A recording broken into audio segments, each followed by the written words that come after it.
Hello and welcome to the allure of fashion and the intrigue of great books. Today's episode will hit the fashion trail and look at dressing for the great outdoors. I'm your host, Wendy Kendall, and I have big news to share. The first of my 5 books published with the Wild Rose Press, Cat Out of the Bag, will also be available in paperback from Harlequin Books, published by HarperCollins, starting February 20th of 2024. I am so excited about this new edition of the book. It's very exciting.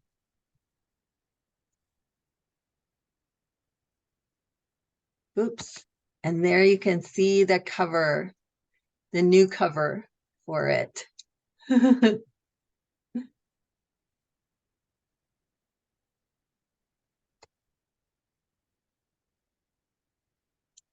I think you're just going to love the new edition. Kat is Catherine Watson, purse designer and sleuth. As Catherine moves from designer bags to body bags, she's uncovering clues to a murder. And the prequel, Pistachio Makes a Splash, delves into a chilling cold case. Finalist for Best Romantic Suspense at Killer Nashville, Snow-Kissed Cookies to Die For creates a tangle of mystery and love. Are you wishing for summer again? I am. A summer romantic comedy read that will keep you on the edge of your beach towel is My Cherry Shakes in the Park. Please check my website, wendywritesbooks.com, to see all my books.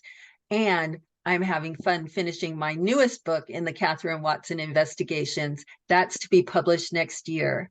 Thank you so much to all the readers who've told me how much they enjoyed my books. My guest today is award-winning author Pamela Beason, who lives in the Pacific Northwest, where she writes mystery and adventure novels. She is the author of 14 full-length fiction works in 4 series, including her Sam Weston series, Nima the Gorilla series, the Run for Your Life trilogy, and more. Pam is one of the ladies of mystery, just like the name of her blog. Pam writes stories with strong women, quirky sidekicks, animals, both domestic and wild, a dash of humor, and a big dose of suspense. She's been accused of always providing a mostly happy ending, to which she pleads guilty.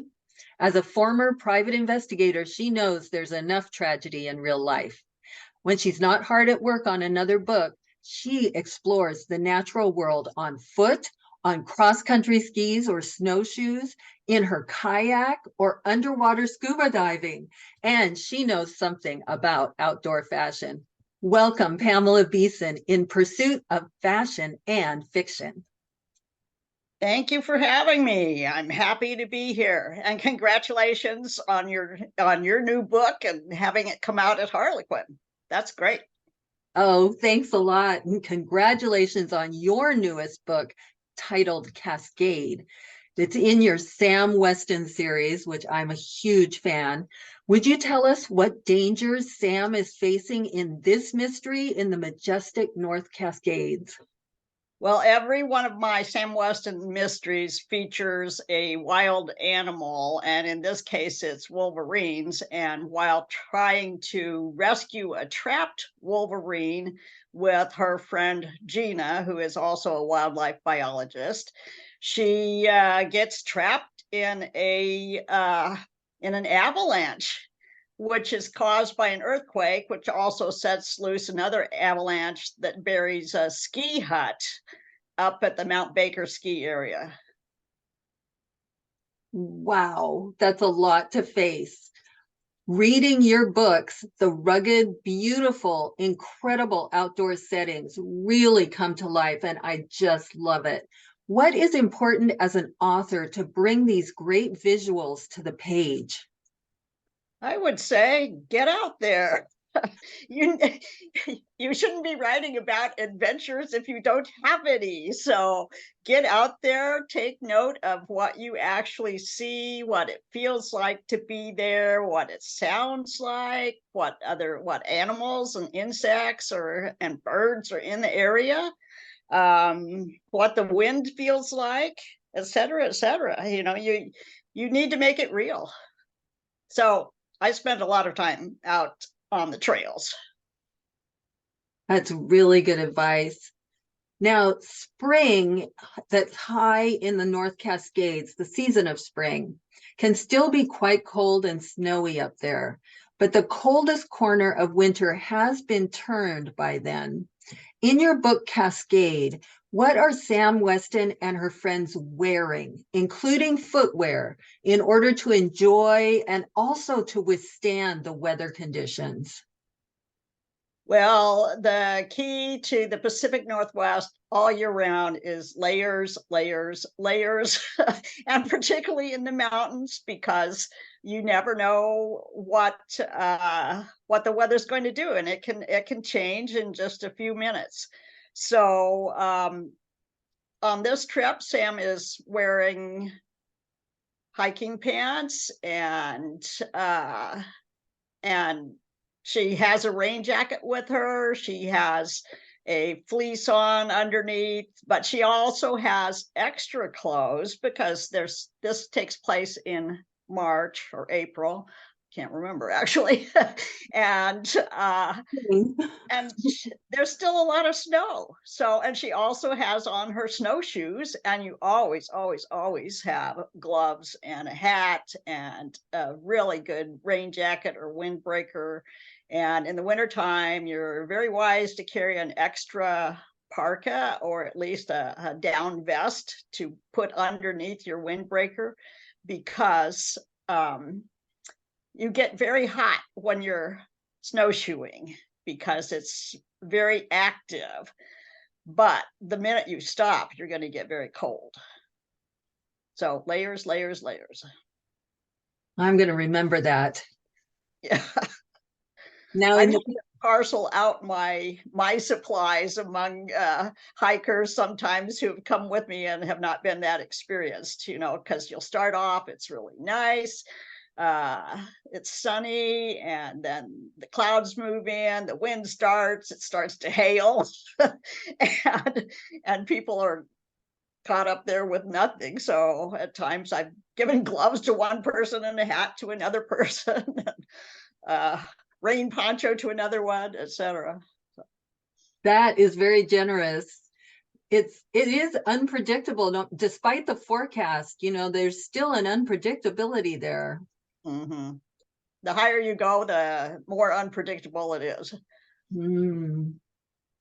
And in the Pacific Northwest, wet conditions are actually year-round. Yes. So what great challenges does this present to Sam Weston? And as an author, how can you use this to your advantage in plotting and storytelling? Well, you should always, always, always have a good rain jacket with you and hopefully a hat as well and gloves. But for being an author, I think it's really important to use the weather. You need to torture your characters. so so make them miserable, and so driving rain, hail, sleet, wind, anything can happen and should happen if you want to, if it serves your story. And nobody wants to read a story where everything's going well. there's there's no suspense, right? Torture them, torture those characters. Yes.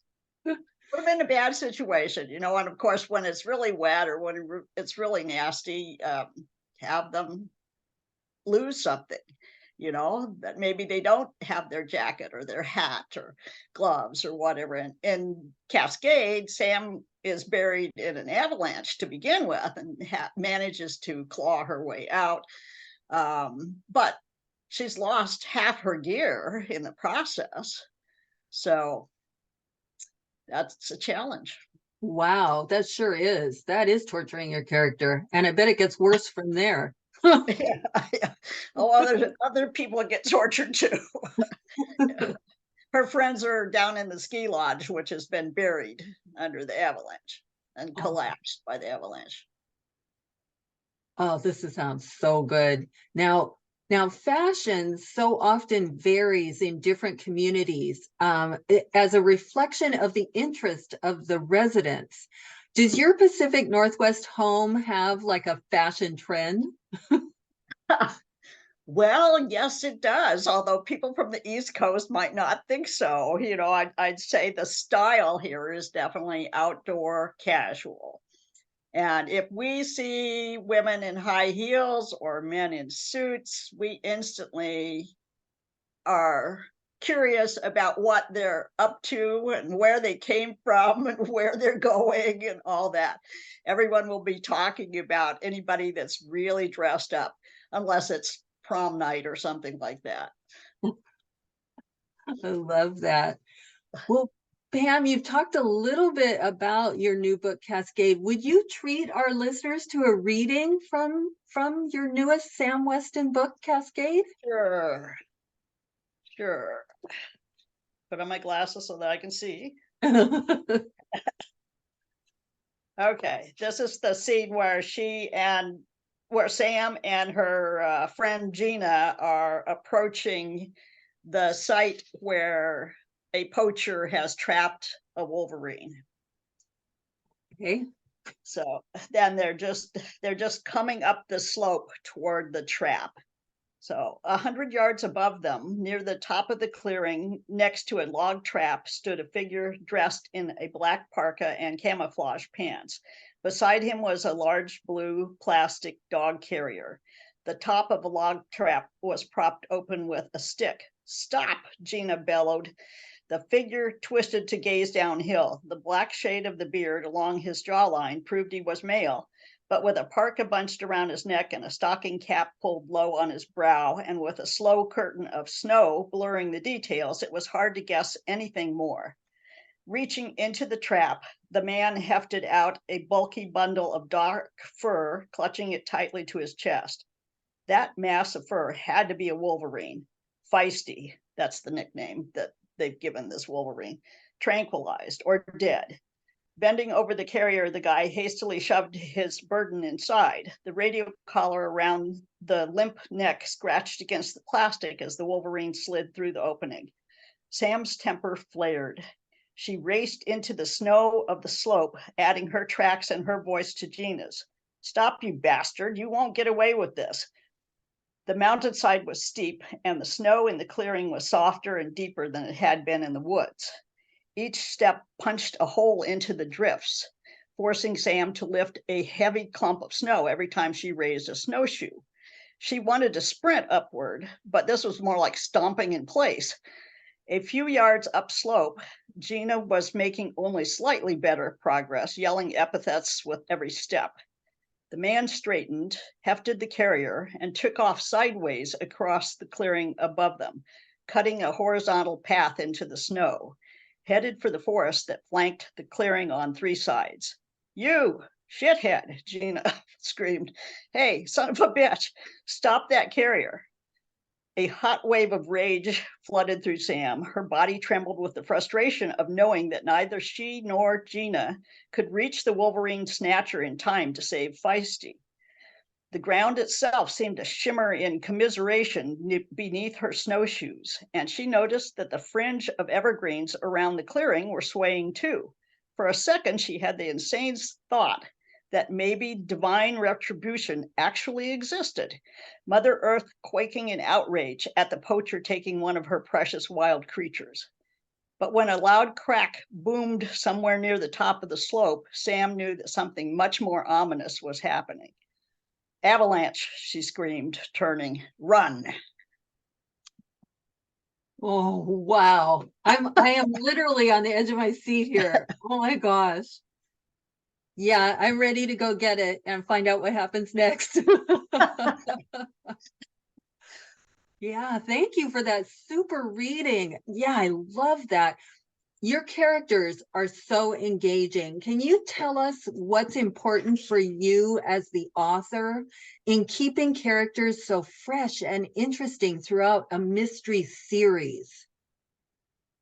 Well, for one thing, you have to have a good supporting cast so that you can have things happen to them as well. So in this particular book, Sam's lover and other friends are trapped in the collapsed lodge down below. She doesn't know that yet at this point, but so that's important. And meanwhile, her kind of ward, who is a juvenile delinquent type, has gotten into big trouble back in Bellingham and things like that. So that helps a lot. You can have things going on with other characters, but also I think it's just very important to have new adventures yourself.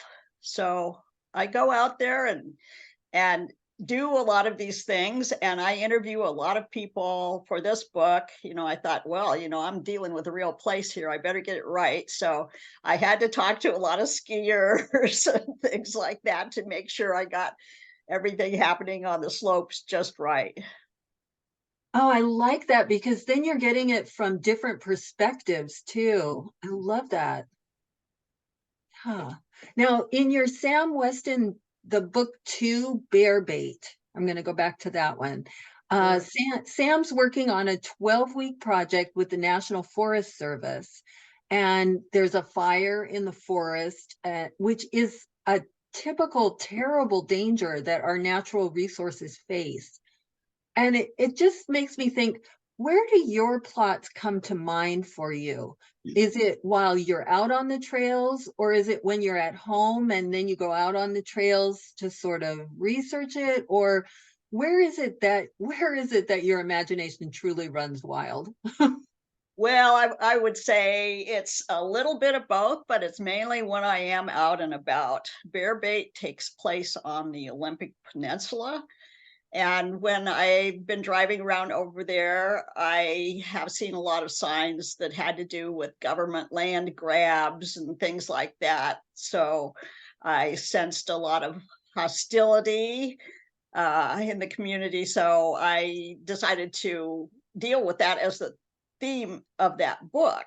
And so there's a lot of people pretending to be what they're not and have hostility against the government and that kind of thing, and end up having hostility against Sam because she's wearing a government uniform for this temporary job, but people assume she's part of the government machine, and things are not going to go the way they want them to go.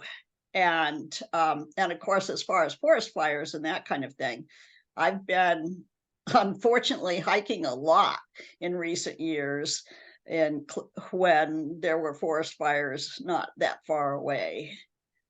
This year I drove through the North Cascades to go teach a session up in British Columbia, and there were just clouds of smoke billowing out of one valley, unfortunately. Oh, so sad. Very sad. Well, I do want to ask you, Pam, also, on the fashion side, do you have any favorite hiking accessories? Oh, of course. Well, I don't know if this counts as a fashion accessory because I'd have to say my number one choice is duct tape. I'm a big fan of duct tape because you can do anything with it. I've written whole articles about duct tape too, about how you can fix a hiking pole, you can fix a rip in your tent, you can tape on your snowshoes if the straps break. You can stifle a complaining child, or a snorer in your tent. And you can also use it to subdue and capture, the criminals that you find along the trails. So very useful. Multi-purpose. Yeah.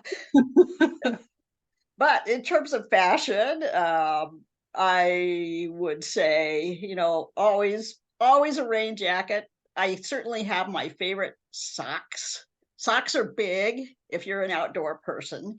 And so we have two kinds that are very popular in Bellingham.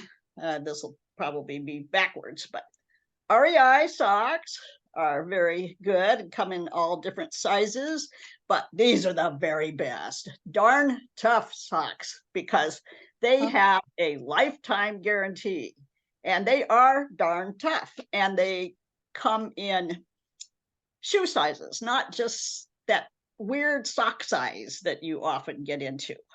So you can actually get them that fit your feet and a lifetime guarantee. What more could you want? Great tips. Those are great tips. Thank you. Well, I want to talk just a little bit about choosing a backpack. Being out in the wild is one of the few occasions where it actually, as you can tell from what Pamela's saying, doesn't matter at all what your clothes look like, but it really matters how well your clothes perform. So as long as they do a good job at keeping you comfortable while hiking, they're good. And if they happen to look great too, that's a bonus. Same with the pack that you carry. Function is more important than fashion. Oh my gosh. Your pack needs to fit comfortably on your back with all your gear inside. Be sure it fits properly and fits your body right. Once you've got a properly sized pack, you'll be able to use the various straps and tensions to fine-tune that fit. And keep in mind, nothing says you have to opt for a gender-specific option. Many women hike comfortably with men's packs, while some men prefer the cut of a women's pack. Pick a color that blends with nature, like green or brown, or choose bright colors like orange or yellow if you want to be easily spotted. If you're hiking or camping at night, ensure that your backpack has reflective strips. And that brings me to function. Again, do you want to have the flexibility to carry extra creature comforts into the woods, even if it means carrying the extra weight? Maybe you don't plan on pushing a long distance. Maybe you like long lunch breaks and slow meandering down the trail. If you don't plan to hike as far or as fast, you'll likely gravitate towards a slightly larger pack that has a decent weight carrying capacity and one with a good assortment of outside pockets for accessibility. But then on the flip side, do you want to lessen your burden, allowing you to swiftly move through the trees? If you enjoy putting your body to the test and find pride in meeting the challenge of big mile days, then a lighter pack with a smaller capacity is for you. When looking for packs suited for this style of backpacking, focus on pack-on accessibility. Since speed is the game, taking off your pack to access more snacks or sunscreen or bug spray is going to feel more inconvenient. Instead of features like a zipper access or a lid or anything like that, you want a pack with large hip pockets and easy to get in and out water bottle pockets.